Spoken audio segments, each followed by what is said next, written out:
Hi, how are you? Too busy to focus? Try this. Today, deep work. I just finished reading Deep Work by Newport. If you are a knowledge worker driven to maximize your effectiveness and efficiency, you should check it out. Deep Work was written by computer scientist Newport. Has written other books, but this is his most popular. The main focus of the book is how to improve the quality of our work.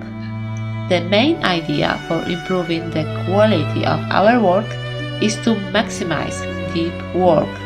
Carl defines deep work as professional activities performed in a state of distraction-free concentration that pushes our cognitive capabilities to their limit. These efforts create value, improve our skill, and are hard to replicate. He doesn't present an idea and then leave us to figure out how to apply the idea. He tells us exactly how he suggests applying that idea in our own life. Too busy to focus?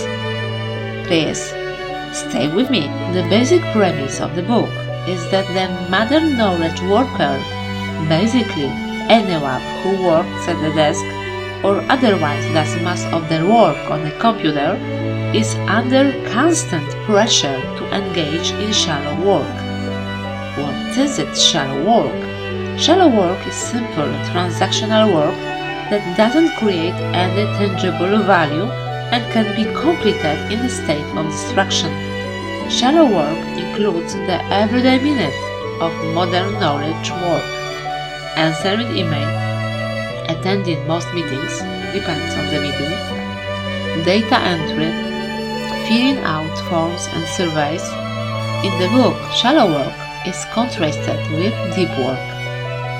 Deep work is complex or difficult work that requires expertise or specialized knowledge, requires or is improved by intense concentration and creates value. By nature, deep work tends to be highly specialized based on the field any given individual is in. For example, if you are a business management professional, deep work might include writing or planning a particularly tricky piece of communication, planning and conducting a one-on-one meeting with someone in the company to discuss something of deep importance, creating a communication strategy to ensure a new policy is well explained and understood by every member of the company, or determining how to stack rank departmental priorities, plan the completion of the key step needed to achieve those priorities. Carl outlines 3 types of workers that will succeed in the new economy. Number 1. High-skilled technology workers, people that are able to work well with technology and data, the accountants of the new economy. Number 2. Superstars, specialists, people who are highly skilled and are at top of what they do. These could be high-level CEOs or consultants, but will mostly be freelancers who provide their specialist services. Number 3. Owners and founders, people who have the ability to invest in companies and will thus dictate which companies will be successful. The core abilities needed to thrive in the new economy are the ability to quickly master hard things and having the knowledge and the ability to execute at a high level. You need to be able to turn your knowledge and skills into tangible results. The rules is divided into 4 sections. They are: work deeply, embrace boredom, quit social media, and drain the shallows. The easiest way to maximize deep work is by minimizing shallow work. Easier said than done. We all have many shallow things we have to do in a day. This includes much of the time spent in meetings, logging of hours, chart completion, completing peer reference forms and most emails. Since most people at the expert level cannot do more than 4 hours of true, deep, focused work in a day, this still leaves many hours for shallow work. However, if left unchecked, the shallow work tends to overrun its boundaries and impinge on the deep work time. To keep the shallows from taking over, writer makes several recommendations. Schedule your whole day. You can include breaks or lunch, required meetings, etc. But in the time that you have discretion over, block off deep work time and write in what you will be working on.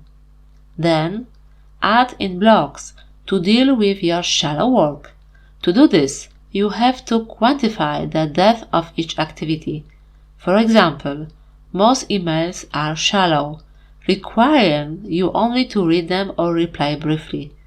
Others contain deep work, such as requests to review a manuscript, write a letter of recommendation, or edit a paper. Schedule overflow blocks to allow you to finish work that you couldn't complete in their allocated times. This contingency planning helps you not run into problems when several days' work keeps overflowing into the next day's schedule. Finally, writer gives a number of very specific recommendations for how to make your shallow work more efficient. For example, be being specific in your emails requests. Next, you should build a ritual and decide where you'll work and for how long, eliminating interruptions. How you'll work once you start. Writer suggests banning internet use and measuring words produced per 20 minutes or using other metrics. How you'll support your ability to do work. Taking a walk right before starting, having coffee on hand, making sure you've eaten, etc. My last word: avoid shallow work, avoid shallow relationship, avoid shallow life. Thank you so much. Take care and see you.